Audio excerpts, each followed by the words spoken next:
Hello aspirant, இந்த வீடியோவில் இன்றைய எக்ஸாமுக்கான அனாலிசிஸ் வந்து பார்க்கலாம். ஃபஸ்ட்டு கொஷின் என்னென்னு பாருங்கள். முதலாம் ராஜராஜன் எப்பொழுது புகழ்பெற்ற பிரகதீஸ்வரர் ஆலயத்தை தஞ்சாவூரில் கட்டி முடித்தார் அப்படின்னு சொல்லி கேட்டிருக்காங்க.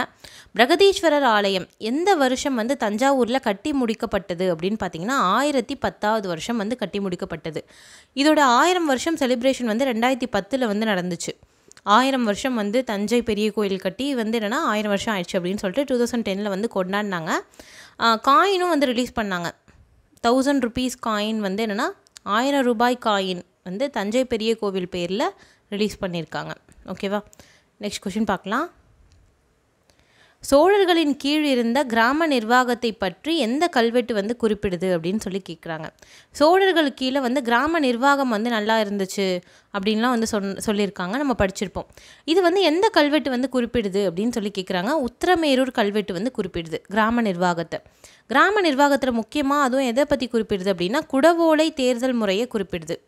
குடவோலை தேர்தல் முறை அப்படின்னா என்ன பண்ணுவாங்கன்னா, ஒரு குடம் வந்து குடம் மாதிரி போட்டுருவாங்க. அந்த குடத்துக்குள்ளே என்ன பண்ணுவாங்கன்னா, யார் யாரெல்லாம் எலிஜிபிள் அப்படின்னு நினைக்கிறாங்களோ வந்து ஒரு வயசு வச்சுருப்பாங்க, 35 வயசுக்கு மேலே தான் வந்து எலிஜிபிலிட்டி அப்படின்னு சொல்லிட்டு அவங்க வந்து என்னென்னா அவங்களுக்கெல்லாம் அவங்க பேரெல்லாம் வந்து எழுதி என்னென்னா அந்த குடத்துக்குள்ளே வந்து போட்டுருவாங்க. அப்புறமா வந்து என்னென்னா ஒரு குழந்தைய விட்டு எடுக்க சொல்லுவாங்க, ஒரு சீட்டு வந்து எடுக்க சொல்லுவாங்க. அதில் யார் பேர் இருக்கோ அவங்க தான் வந்து என்னென்னா அந்த கிராமத்தோட வந்து அதிகாரியாக ஆக முடியும், கிராமத்தோட தலைவராக ஆக முடியும். அந்த மாதிரி வந்து என்னென்னா வச்சுருப்பாங்க அந்த சிஸ்டம். அதுதான் வந்து குடவோலை தேர்தல் முறை. இதை வந்து என்னென்னா உத்திரமேரூர் கல்வெட்டில் சொல்லியிருக்காங்க. ஓகேவா, நெக்ஸ்ட் கொஷின் பார்க்கலாம். கம்பர் கீழ்கண்ட எந்த மன்னன் காலத்தில் வாழ்ந்தவர் அப்படின்னு சொல்லி கேட்குறாங்க. கம்பர் வந்து யார்கிட்ட வந்து ஒர்க் பண்ணியிருப்பார் அப்படின்னு பார்த்தீங்கன்னா 2ஆம் குலோத்துங்க சோழன்ட்ட ஒர்க் பண்ணியிருப்பார். அவர்கிட்ட அவைக்கள புலவராக இருந்திருப்பார்.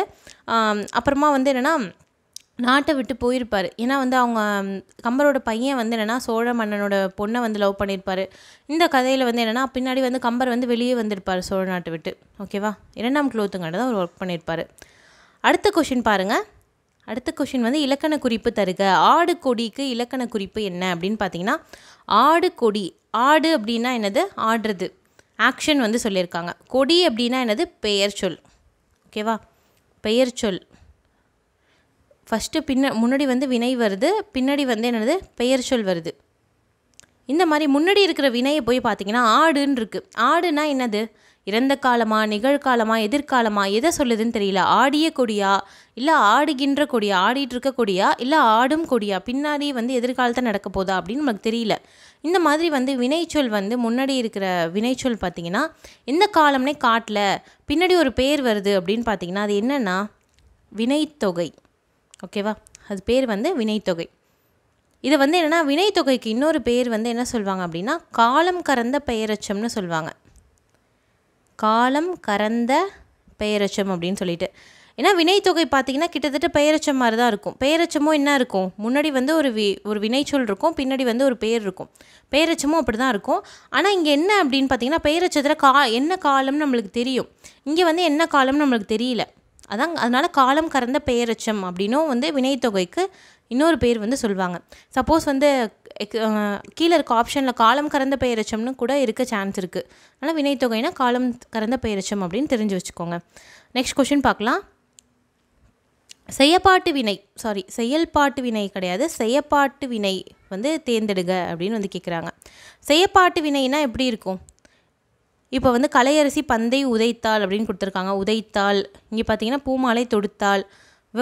விவசாயி வயலை உழுதார் இப்படிலாம் கொடுத்துருக்காங்க.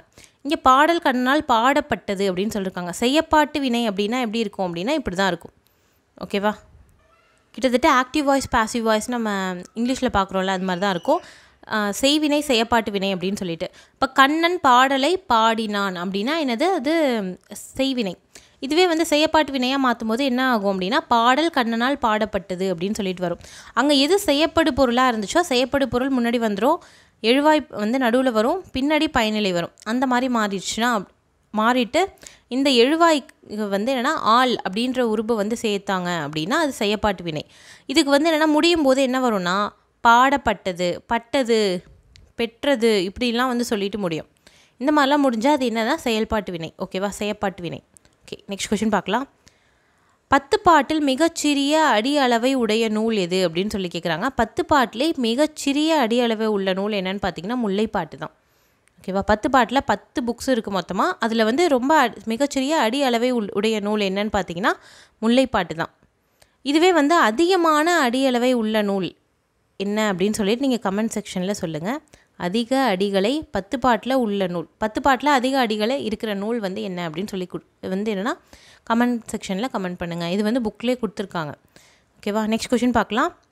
நற்றிணையை தொகுப்பித்தவர் யார் அப்படின்னு சொல்லி கேட்டிருக்காங்க. நற்றிணையை தொகுத்தவர் அப்படின்னா வேறு. தொகுத்தவர்னா ஒரு புலவர் தான் தொகுப்பார். தொகுப்பித்தவர்னா மன்னர் தான் வந்து தொகுப்பிப்பார். அதாவது மன்னர் என்ன அவரைவா தொகுக்கிறார் அப்படின்னா அவரே தொகுக்க மாட்டார், இன்னொருத்தரை தொகுக்க வந்து சொல்வார். அதான் வந்து தொகுப்பித்தல் அப்படின்னு சொல்லுவாங்க. இப்போ வந்து அப்படின்னா யார் தேவை நம்மளுக்கு? ஒரு மன்னர், அவர் தான் வந்து தொகுக்க சொல்லியிருக்கார். யார் அப்படின்னு பார்த்தீங்கன்னா பன்னாடு தந்த மாறன் வழுதி. ஓகேவா? பன்னாடு தந்த பாண்டியன் மாறவழுதி, அவர் தான் வந்து தொகுக்க சொல்லியிருக்காரு. ஓகேவா? தொகுத்தவர் யாருன்னு தெரியாது நற்றிணைக்கு. தொகுப்பித்தவர்னா பன்னாடு தந்த Maran Vazhuthi. Okay, next question பார்க்கலாம். கோவலன் பொட்டல் என்று வழங்கப்படும் இடம் எந்த இடம் அப்படின்னு சொல்லி கேட்குறாங்க.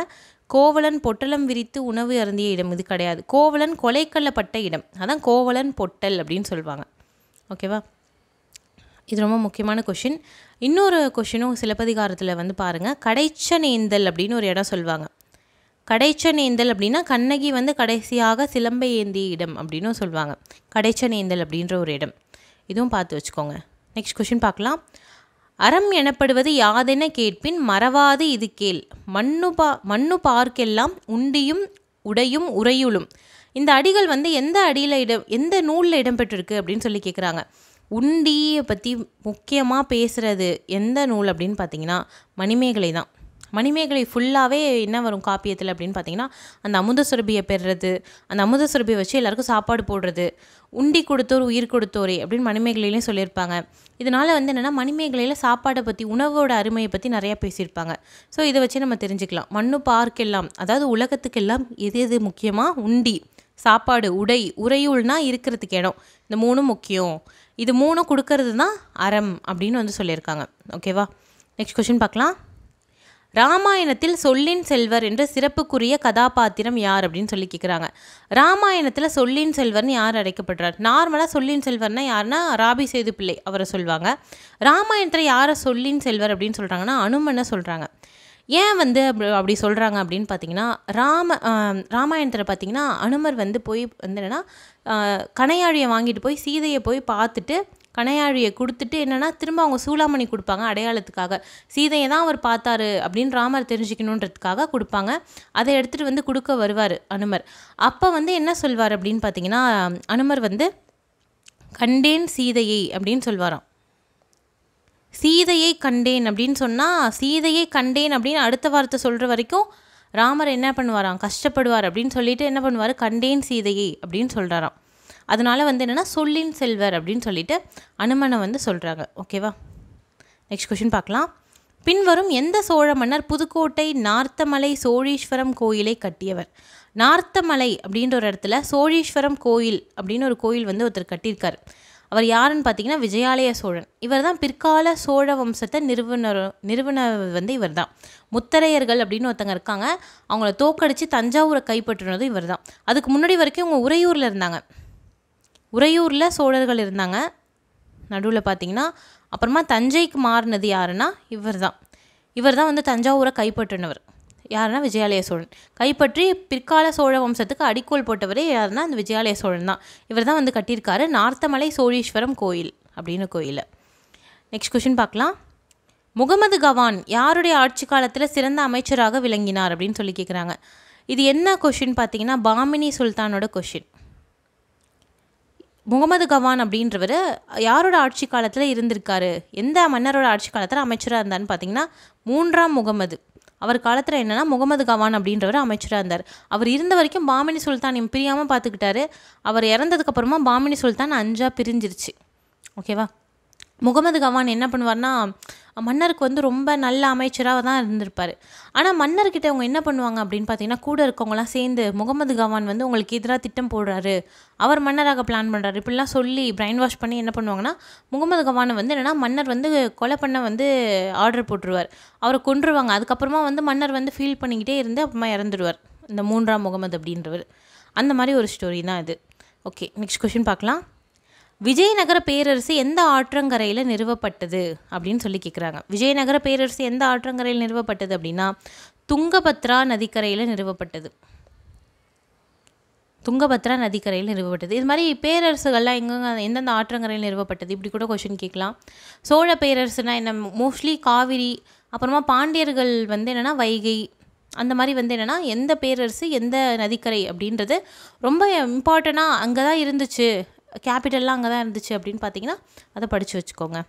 நெக்ஸ்ட் கொஷின் பார்க்கலாம். நெல்லும் உயிரென்றே நீரும் உயிரென்றே மன்னன் உயிர்த்தே மலர்தலை உலகம். என்ன சொல்கிறாங்கன்னா, ஒரு நாட்டுக்கு எது உயிர் இல்லையா, நெல்லுனா என்ன, சாப்பாடு, அது உயிர் இல்லை. நீர், அதுவும் உயிர் இல்லை. மன்னன் உயிர்த்தே மலர்தலை உலகம். எங்கே மன்னன் நல்லா இருக்கானோ அங்கே தான் வந்து என்ன தான் உயிர் உள்ள ஒரு பூமியாக இருக்கும் அப்படின்னு வந்து அந்த காலத்தில் வந்து ஒரு பாட்டு பாடியிருக்காங்க. இந்த பாடல் அடிகள் எங்கே இருக்குது அப்படின்னு பார்த்தீங்கன்னா புறநானூறு பாட்டில் இருக்குது. நெல்லும் உயிர் இல்லை நீரும் உயிர் இல்லை மன்னன் உயிர்த்தே மலர்தலை உலகம் அப்படின்னு சொல்லிட்டு கொடுத்துருக்காங்க. ஓகே, நெக்ஸ்ட் கொஷின் பார்க்கலாம். அடுத்து பார்த்தீங்கன்னா 8 தொகை நூல்களுள் முதலாவதாக வைத்து எண்ணப்படும் நூல் எது அப்படின்னு சொல்லி கேட்குறாங்க. 8 தொகையில் முதலாவதாக வைத்து எண்ணப்படும் நூல் நற்றிணை. இது இன்னொரு கூட கேட்கலாம். நல்ல அப்படின்னு சொல்லிட்டு எந்த 8 தொகை நூலுக்கு அடைமொழி கொடுக்குறாங்க அப்படின்னா குறுந்தொகை. நற்றிணை நல்ல குறுந்தொகை அப்படின்னு சொல்லுவாங்க. அடுத்தது ஐங்குறுநூறு, ஒத்த 10 ஓங்கு பரிபாடல். அடுத்தது கற்றறிந்தார் ஏத்தும் கலியோடு. கற்றறிந்தார் ஏத்தும் களி அப்படின்னா கற்றறிந்தார் வந்து சிறப்பிக்கிற கலித்தொகை அப்படின்னு வந்து சொல்லுவாங்க.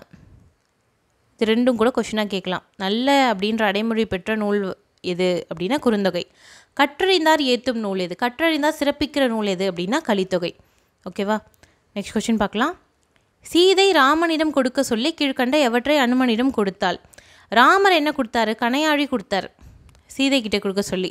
ஏன்னா அடையாளத்துக்காக, ராமர்கிட்ட இருந்தால் அவங்க வந்திருக்காங்க அப்படின்னு சொல்லி அடையாளத்துக்காக. அதே மாதிரி சீதை என்ன கொடுத்தா அப்படின்னா சூடாமணியை கொடுத்துருப்பா. அவள் தலையில் வச்சுருந்த சூடாமணியை கொடுத்துருப்பா அடையாளத்துக்காக. ஓகே, நெக்ஸ்ட் கொஷின் பார்க்கலாம். கீழுள்ள நகரங்களில் எதில் சர்வதேச விமான நிலையம் இல்லை அப்படின்னு சொல்லி கேட்டிருக்காங்க. எங்கே சர்வதேச விமான நிலையம் இல்லை அப்படின்னு பார்த்தீங்கன்னா தமிழ்நாட்டில் தூத்துக்குடியில் தான் இல்லை, சர்வதேச விமான நிலையம் இல்லை, டொமஸ்டிக் ஏர்போர்ட் தான் இருக்குது. ஓகேவா, நெக்ஸ்ட் கொஷின் பார்க்கலாம். உள்நாட்டு விமான நிலையம் தான் இருக்குது. 1934 எழுதப்பட்ட திட்டமிட்ட இந்திய பொருளாதாரம் என்ற நூலோட ஆசிரியர் யார் அப்படின்னு சொல்லி கேட்குறாங்க. யாருன்னு பார்த்தீங்கன்னா எம் விஸ்வேஸ்வரையா அப்படின்றவர். பிளானட் எக்கனாமி ஆஃப் இந்தியா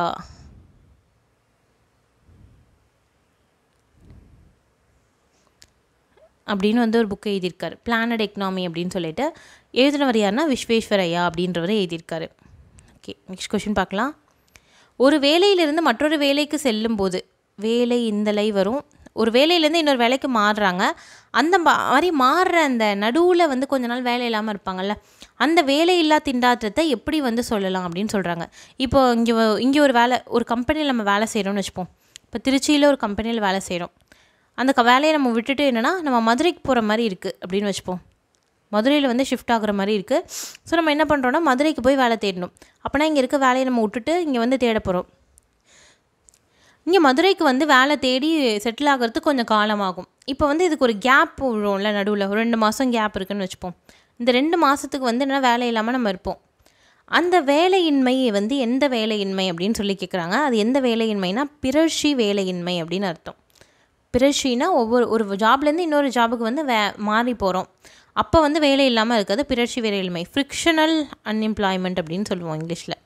பருவகால வேலையின்மைனா எக்ஸாம்பிள் என்னென்னா விவசாயத்தை எடுத்துக்கலாம். ஒவ்வொரு சீசனல் எம்ப்ளாய்மெண்ட் தான். ஒரு சீசனில் வேலை இருக்கும், இன்னொரு சீசனில் வேலை இருக்காது, சும்மா தான் இருக்கிற மாதிரி இருக்கும். அதான் வந்து பருவகால வேலையின்மை. அடுத்து பார்த்திங்கன்னா தொழில்நுட்ப வேலையின்மை அப்படின்னா தொழில்நுட்பம் வந்து இல்லை நம்ம நாட்டில் அப்படின்னா அந்த மூலயமா வர வேலையின்மை. தொழில்நுட்பம் இல்லாதால, தொழில்நுட்பம் வந்ததால் என்னென்னா அங்கே வேலை இல்லாமல் போகிறது. இப்போ எல்லாமே ஆட்டோமேஷன் ஆக்குறாங்கல்ல, ரீசெண்டாக பார்த்தீங்கன்னா எல்லாம் ஆட்டோமேஷன், ஏஐ, ஆர்டிஃபிஷியல் இன்டெலிஜென்ஸ் இப்படி ஆகிட்டுருக்கு. எல்லாமே மிஷினே வேலை செஞ்சுட்டா அதனால் வேலை போதில்லை நிறையா பேருக்கு. அதுதான் தொழில்நுட்ப வேலையின்மை. சுழல் வேலையின்மை அப்படின்னு பார்த்திங்கன்னா எக்கனாமி வந்து என்னென்னா ஒரே மாதிரியே இருக்காது. இப்போ ஒரு பக்கம் பார்த்திங்கன்னா பணவீக்கம் வரும், சிலப்போ பணவாட்டம் வரும், பொருளாதாரம் மாறிக்கிட்டே இருக்கும், பணப்புழக்கம் அதிகமாகும் கம்மியாகும். இந்த மாதிரி அதிகமாகி கம்மியாகி பொருளாதாரம் வந்து சுழன்றுக்கிட்டே இருக்குல்ல, அந்த மாதிரி சுழலும் போது நிறையா பேருக்கு வேலை போகும், திரும்ப வேலை கிடைக்கும். திடீர்னு பார்த்திங்கன்னா ஏதோ ஒரு செக்டரில் பார்த்திங்கன்னா அதிகமாக வேலையை வந்து எடுத்துருவாங்க.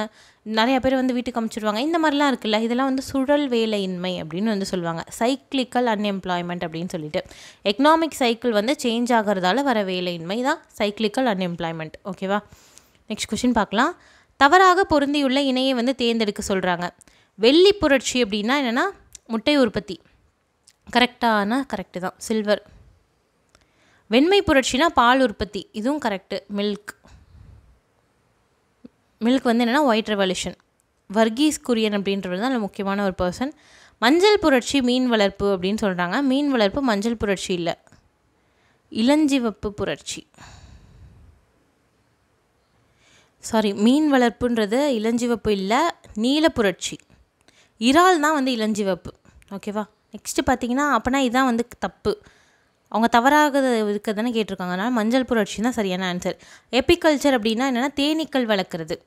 ஃபிசிக்கல்ச்சர் அப்படின்னா என்னென்னா மீன்கள் வளர்க்குறது. ஃபிசிக்கல்ச்சர் அப்படின்னா இது மாதிரி ஒரு பர்டிகுலர் இதை வளர்க்கணும் அப்படின்னு பார்த்தீங்கன்னா அதுக்கு தனியாக பேர் இருக்குது. செரிகல்ச்சர் அப்படின்னு சொல்லுவாங்க, பட்டுப்புழு வளர்க்குறது. ஓகே, நெக்ஸ்ட் கொஷின் பார்க்கலாம். ஒரு ஆண்டில் ஒரு நாட்டுக்கு ஏற்படும் தேய்மானத்தை கழித்த பிறகு கிடைக்கும் நிகர உற்பத்தி என்ன அப்படின்னு சொல்லி கேட்குறாங்க. முதல்ல வந்து என்னென்னா ஒரு நாட்டில் வந்துங்கன்னா ஒரு நாட்டில் வந்து என்னென்னா ஒரு வருஷத்துக்கு நம்மளுக்கு கிடைக்கிற வருமானம் என்னென்னா மொத்த உள்நாட்டு உற்பத்தி அப்படின்னு சொல்லுவாங்க. இல்லை தேய்மானத்தை கழிச்சிட்டாங்க அப்படின்னா மிச்சம் நம்மளுக்கு எவ்வளோ கிடைக்கும்? மொத்த உள்நாட்டு உற்பத்தி இருக்குல்ல, மொத்த உள்நாட்டு உற்பத்தி இதிலிருந்து தேய்மானத்தை கழிச்சிட்டாங்க அப்படின்னு பார்ப்போம். தேய்மானத்தை கழிச்சா நம்மளுக்கு என்ன வரும் ஆன்சர் அப்படின்னா நிகர உள்நாட்டு உற்பத்தி. நிகர உள்நாட்டு உற்பத்தி அப்படின்னு நம்மளுக்கு ஆன்சர் வரும். தேய்மானத்தை கழிச்சா என்ன ஆகும் அப்படின்னா நிகர உள்நாட்டு உற்பத்தி அப்படின்னு ஆன்சர் வரும். மொத்த தேசிய உற்பத்தினா ஒன்றும் இல்லை, இந்த மொத்த உள்நாட்டு உற்பத்தி இருக்குல்ல, இதோட வந்து என்னென்னா வெளிநாட்டில் சம்பாதிக்கிற பணத்தையும் வந்து ஆட் பண்ணணும். வெளிநாட்டில் சம்பாதிக்கிற பணத்தை ஆட் பண்ணணும், வெளிநாட்டுக்காரங்க இங்கே சம்பாதிக்கிற பணத்தை மைனஸ் பண்ணணும். இந்த மாதிரி பண்ணால் கிடைக்கிறதா மொத்த தேசிய உற்பத்தி. ஓகேவா? நிகர அப்படின்னு வந்துட்டாலே கீழே பாருங்கள், திரும்ப நிகர வந்திருக்கு. நிகரன்னு வந்தாலே என்ன பண்ணணும்னா தேய்மானத்தை கழிச்சிடணும். அடுத்ததும் பார்த்திங்கன்னா நிகரன் பண்ணுறதுக்கு தேய்மானத்தை கழிச்சிடணும். இந்த மாதிரி வந்திருக்கும். ஓகேவா? இது வந்து நான் எக்கனாமிக்ஸ் வீடியோவில் வந்து தெளிவாக சொல்லியிருக்கேன். அந்த வீடியோ வந்து நான் கீழே வந்து டிஸ்கிரிப்ஷனில் வந்து ஆட் பண்ணுறேன். வேணுங்கிறவங்க வந்து என்னென்னா பார்த்துக்கோங்க. நெக்ஸ்ட் கொஷின் பார்க்கலாம். ரிசர்வ் வங்கியோட முதல் ஆளுநர் யார் அப்படின்னு சொல்லி கேட்குறாங்க. ரிசர்வ் வங்கியோட ஃபஸ்ட்டு ஆளுநர், ரிசர்வ் வங்கி எப்போ ஸ்டார்ட் பண்ணுறாங்க? 1935 வந்து ஸ்டார்ட் பண்ணுறாங்க. எங்கன்னு பார்த்தீங்கன்னா கல்கத்தாவில். அப்புறமா 1937 வந்து பார்த்திங்கன்னா மும்பைக்கு வருது. இதில் ஃபஸ்ட்டு கவர்னர் யார் அப்படின்னு பார்த்தீங்கன்னா ஆஸ்போர்ன் ஸ்மித் அப்படின்றவர் தான் முதல் கவர்னர். பார்த்திங்கன்னா ஒரு ஆங்கிலேயர் தான், நம்ம நாட்டவர் கிடையாது. அப்புறமா ஃபஸ்ட்டு இந்தியன் கவர்னர் யாருன்னா தேஷ்முக். இந்திய நாட்டை சேர்ந்த கவர்னர் யாருன்னா சிடி தேஷ்முக் அப்படின்றவர் ஃபஸ்ட்டு இந்தியன் கவர்னர். ஓகேவா? நெக்ஸ்ட் கொஷின் பார்க்கலாம்.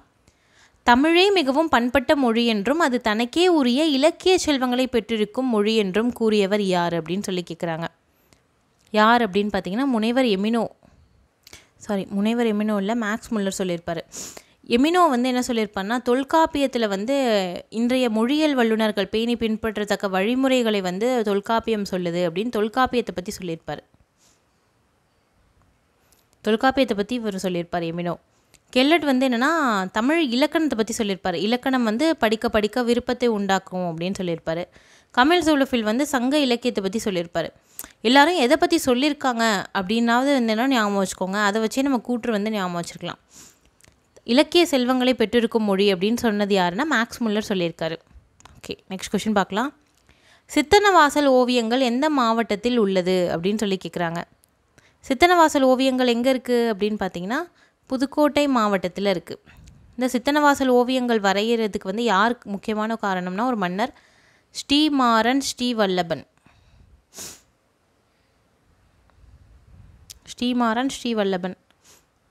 அப்படின்ற ஒருத்தர் தான் காரணம். புதுக்கோட்டை சித்தன்னவாசல் இது வந்து ஜெயினம் சமண சமயம் ரிலேட்டடான ஓவியங்கள் வந்து இங்கே இருக்குது அப்படின்னு சொல்கிறாங்க. ஓகே, நெக்ஸ்ட் கொஷின் பார்க்கலாம்.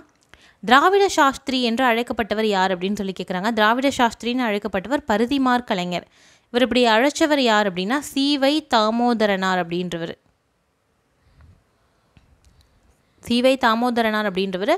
நிறைய புக்ஸ் வந்து பதிப்பிச்சிருக்கார், ஒரு பதிப்பாசிரியர். அவர் வந்து திராவிட சாஸ்திரி அப்படின்னு சொல்லிட்டு பருதிமார் கலைஞரை சொல்லியிருக்காரு. ஓகே, நெக்ஸ்ட் கொஷின் பார்க்கலாம். மடை திறந்த வெள்ளம் போல இந்த உவமை வந்து விளக்குற தொடர் என்ன அப்படின்னு சொல்லி கேட்குறாங்க. மடை திறந்தா எப்படி வெள்ளம் வரும் அப்படின்னா தடையின்றி மிகுதியாக நிறைய வெள்ளம் வரும், அதுதான் வந்து சொல்லியிருக்காங்க.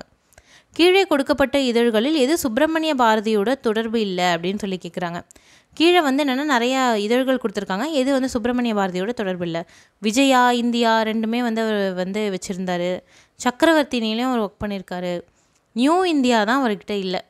நியூ இந்தியா யாரோடது அப்படின்னு பார்த்தீங்கன்னா அன்னி பெசன்ட். அதனால் நியூ இந்தியா வந்து பாரதி இது கிடையாது. அதனால் நியூ இந்தியா தான் என்னது ஆன்சர். ஓகே, நெக்ஸ்ட் கொஷின் பார்க்கலாம். சிக்கந்தர் லோடி நிறுவிய நகரம் எது அப்படின்னு சொல்லி கேட்குறாங்க. சிக்கந்தர் லோடி நிறுவிய நகரம் என்ன அப்படின்னு பார்த்தீங்கன்னா ஆக்ரா. நிறையா பேர் அக்பர் தான் வந்து ஆக்ராவை நிர்மாணித்தது அப்படின்னு சொல்லி நினச்சிட்டு இருக்காங்க. ஆனால் அக்பர் வந்து ஆக்ராவை நிர்மாணிக்கல. அக்பர் நிர்மாணித்தது இன்னொரு நகரம் இருக்குது. என்னன்னு பார்த்தீங்கன்னா அக்பர் வந்து ஃபதேபூர் சிக்ரி தான் வந்து யாருதுன்னா அக்பர் நிர்மாணித்தது. அது மாதிரி ஷாஜஹான் வந்து ஷாஜஹானாபாத் கொண்டு வந்திருக்காரு. அவுரங்கசீப் அவுரங்காபாத் கொண்டு வந்திருக்காரு. தீன்பனா அப்படின்னு ஒரு நகரம் வந்து ஹுமாயூன் கொண்டு வந்திருக்காரு.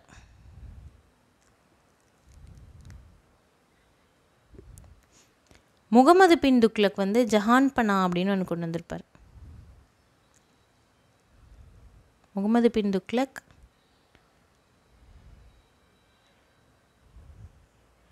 ஜஹான்பனா அப்படின்னு கொண்டு வந்திருப்பார். இன்னொன்று வந்து ஜான்பூர்னு ஒரு நகரம் இருக்கும். ஜான்பூர் அப்படின்றது இந்த முகமது பின் துக்ளக்கோட ஒரிஜினல் நேம் என்னென்னு பார்த்தீங்கன்னா ஜானா கான் அப்படின்றது தான். அந்த பேரில் ஜான்பூர் அப்படின்ற ஒரு ஜான்பூர் அப்படின்ற ஒரு நகரத்தை உருவாக்கியிருக்காரு ஒருத்தர். யாருன்னா ஃபிரோஷா துக்ளக் வந்து உருவாக்கியிருக்காரு. அலாவுதீன் கில்ஜி பார்த்திங்கன்னா சிரி அப்படின்ற ஒரு நகரத்தை உருவாக்கியிருக்காரு.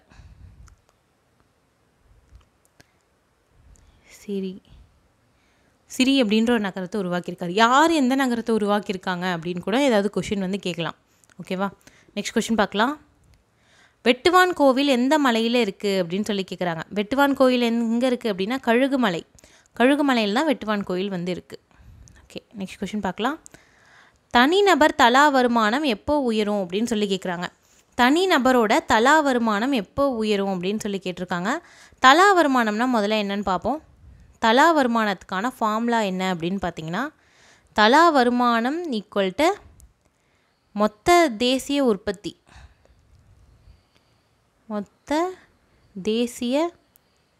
உற்பத்தி டிவைடட் பை மக்கள் தொகை. தலா வருமானம் எப்போ உயரும் அப்படின்னு பார்த்தீங்கன்னா மேலே இருக்கிறது எப்படி இருக்கணும், மேலே இருக்கிறது அதிகமாக இருக்கணும், கீழே இருக்கிறது கம்மியாக இருக்கணும். அப்போ தானே தலா வருமானம் உயரும். இப்போ பார்த்தீங்கன்னா மேலே 2 கீழே 1 இருந்துச்சுன்னா 2 இருக்கும்.